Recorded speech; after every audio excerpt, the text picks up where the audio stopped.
All right. Hey everybody, how's it going? We are live. So this is Friday 15 at 2:15. This is a new series that we're going to start here. So I want to welcome you to that. I'm Ranger Eric here at Seed. At Seed headquarters. We're pretty snowed in at the moment. So as we're sitting here watching it snow outside, and what am I thinking about? I'm thinking about spring and summer. I'm starting to plan out my gardens now, and frankly, that just warms me up inside. Thinking about the heat and the spring and watching everything grow. And as you know, I always grow everything with our wildlife in mind. So not only am I planning out the gardens, but I'm planning out the gardens for our local wildlife as well. And I know I'm not the only person that's thinking about our gardens, because my buddy Cassius drew this for me. Check this out. This is truly remarkable. And this just really just warms my heart. Look at these incredible sketches from Cassius. And I think he's like 8 or 9 years old, and he's already able to draw like this. And I just love having little nature buddies like this, because I just see stuff like this, and I'm just like, wow. You know, look at the details that he's looking at, and mimicking and drawing and stuff. And this kid's going to learn more about birds by redrawing them like that. And these are all the different types of hummingbirds on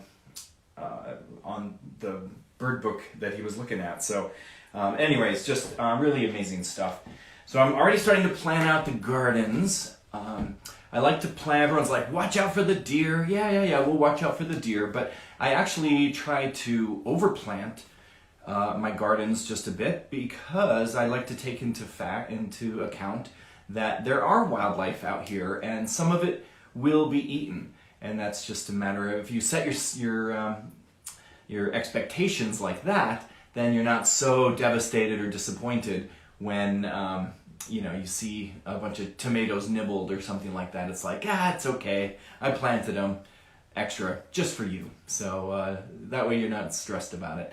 But yeah, so we'll definitely be looking out for the gardens for major, harvesting from deer or something like that. But as far as the birds and other stuff like that, sure, take a nibble. So the other thing I'm starting to plan out for the garden is, what about for the wildlife? Where am I going to put out some bird boxes? And this year we're going to be putting up several screech owl boxes here on the property, and we'd like to support our screech owls more.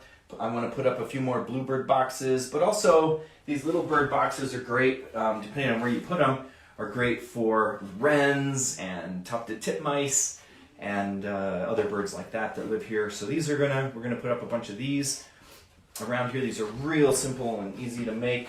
I'm not gonna go into that today though, because I really want to talk to you guys about our friend the bats, and I'm really worried about our bat friends around here.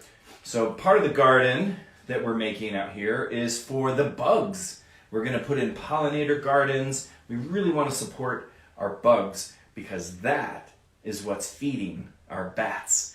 And bugs are down countrywide by as much as 70%, which is really alarming. I remember taking road trips. I've driven across this great nation 9 times, and I love visiting national parks and stuff like that along the way. And I remember when I was young and doing some of these road trips, I would always have to stop the car and wash the windshield because of all the bugs that are on my windshield. And then just what was it? Just 2 years ago, I took a I drove out to Colorado to visit family, and I don't think I had to wash the windshield once because of bugs. So it's really remarkable how many bugs are missing from the environment. So if we want to support our bat friends, then we need to think about the garden plantings for them, as well as putting up some homes for the bats. And I have two styles of bat houses that I'm going to show you today. Of course, bat boxes have the opening on the bottom. So this is a tall, narrow bat box, and this would be suitable for putting on a tree, for instance. But if I made it this way, with the opening on the bottom, over here, meaning this would be closed up and the opening would be on the bottom, then it would be kind of short and wide, and this would be a suitable design for putting on the side of a barn or a building. So you have to think about where you're going to put the bat box first, and then build the box for that location. All right, I see some people joining in. Thank you. Hey, how you guys doing? Oh, that's Melissa and Barbara. Hey, so thanks for joining in. Talking about bats today. So on this cold, snowy day, I even got some snowflakes whizzing around the studio here. Okay, so bat boxes are really easy. With this orientation, it's just one solid piece on the back, one solid piece on the front, and then you just need I like 1.5 inch spacers for them, and that creates a nice snug fit, a nice little pocket for these bats to get up in. And why do we even have to do this?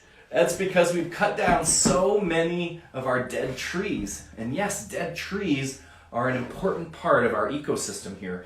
Lots of animals use dead wood, including some wasps. If you've ever heard of a horntail that has a predatory wasp after that, that's called a ichneumon wasp, that all that drama plays out on a dead tree trunk. The reason we have to put up screech owl boxes, screech owls are also cavity nesters, as are the chickadees and titmice and wrens and bluebirds. Believe it or not, bluebirds nest, the majority of the population of bluebirds nest in human-made bird boxes, so it's important to think about them, and they're depending on us to make them and put them up. But this design here, this is for a wide bat house, so it's not going to be very tall, but it's going to be wide, and that'll be suitable for the side of a building, like for instance your barn or your house. And so once again, I took just one big straight board like that and sliced it in half to come up with this design. All right, and in this case, I think the bottom is going to be here, pointing towards you. Then you just need some simple spacers to place on here.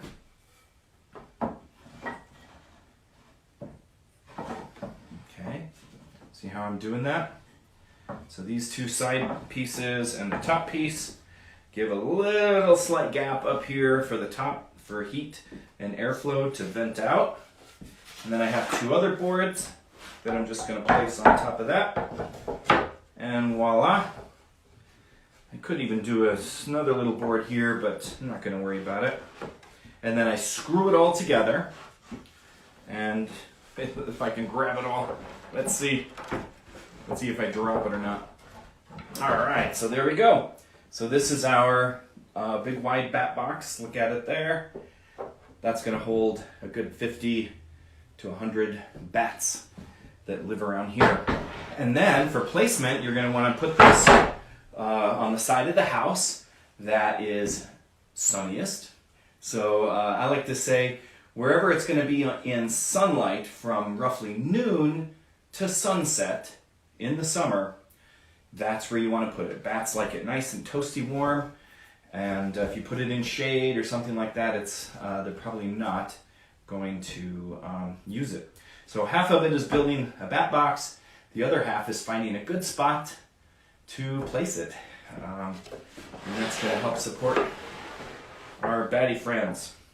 So did you guys have any questions about bat boxes?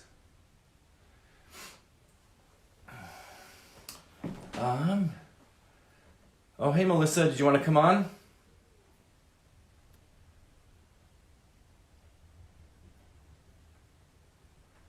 On, Melissa. Maybe she's not going to join. She's like, no, I didn't mean to hit that.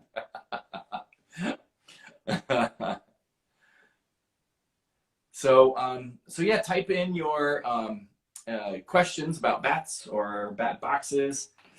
Historically, I think we have, correct me if I'm wrong, but I think we're supposed to have 7 different species of bats here on Long Island. But like I say, our bat friends are just not doing well.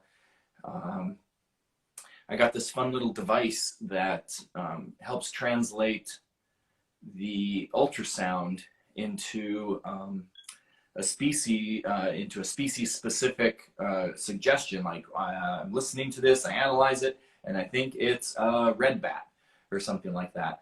And I've only been able to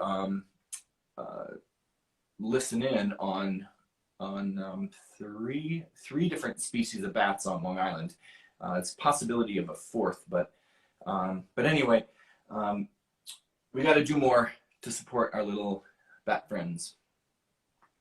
And so yeah, you can put bat boxes on a tree or on a house, but like I say, sunlight is a factor. So we have a very tall tree here on the site that I'm thinking of for a bat box, and it is a pine tree. And pine trees do this fascinating thing where they auto prune their branches. So the big main tree trunk is just bare of branches, and it did that naturally. And I think I could find a spot up pretty high, about 25 or 30 feet up, that I could attach it to the tree, and it would be in perfect southern exposure or south west facing exposure, so that it gets sun right up until sunset. And I'm pretty sure if we have bats around, that they're going to want to use that little spot right there. All right, so I hope you guys like our new little series here of nature notes. You know, our Friday 15 at 2:15.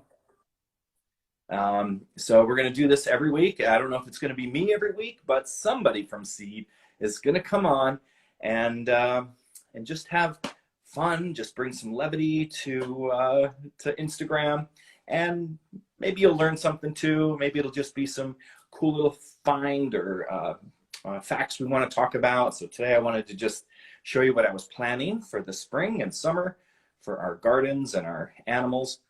And I'd love to hear what you guys have planned as well. And hopefully we'll see you next week at 2:15 on Friday for our Friday 15. Thanks again. So again, I'm Ranger Eric, and I'll talk to you guys real soon.